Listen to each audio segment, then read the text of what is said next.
महाराष्ट्रातील 16 ठिकाणी उद्या मॉक ड्रिल. मुंबई, पुणे, नाशिक, कोकण किनारपट्टीसह संभाजीनगरमध्ये सायरन वाजणार. सुरक्षेच्या दृष्टीने शहरांची 3 श्रेण्यांमध्ये विभागणी.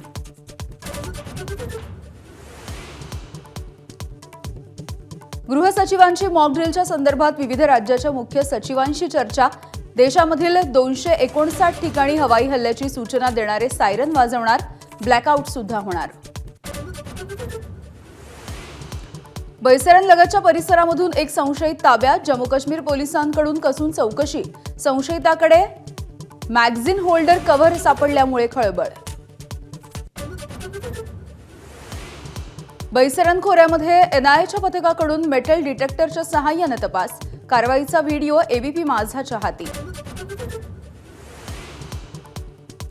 संयुक्त राष्ट्रांच्या सुरक्षा परिषदेमध्ये पाकिस्तान तोंडावर आपटला. पाकच्या भूमिकेवरच प्रश्नचिन्ह उपस्थित. भारतासोबत चर्चेमधून प्रश्न सोडवण्याचा सुरक्षा परिषदेचा सल्ला.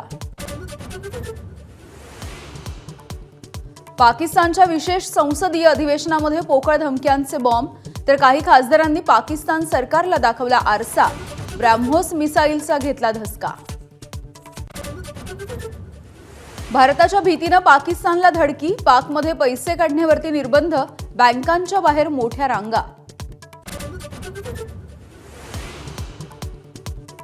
पहलगामच्या हल्ल्यानंतर भारत-पाकिस्तान सायबर वॉर सुरू. भारतीय संकेतस्थळांवरील हल्ल्याला सायबर कमांडरचं उत्तर.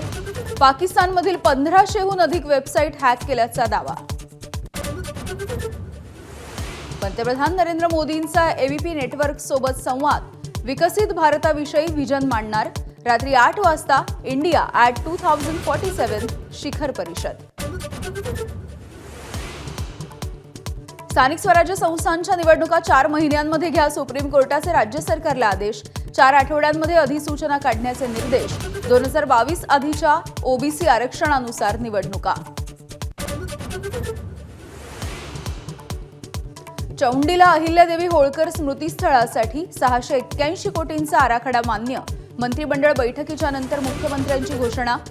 अहिल्यानगरामध्ये नवं वैद्यकीय महाविद्यालय तर मुलींसाठी विशेष ITI.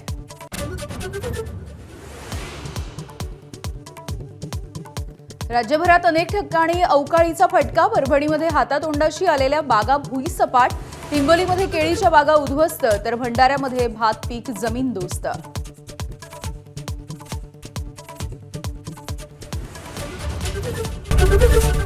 एबीपी माझा, उघडा डोळे बघा नीट.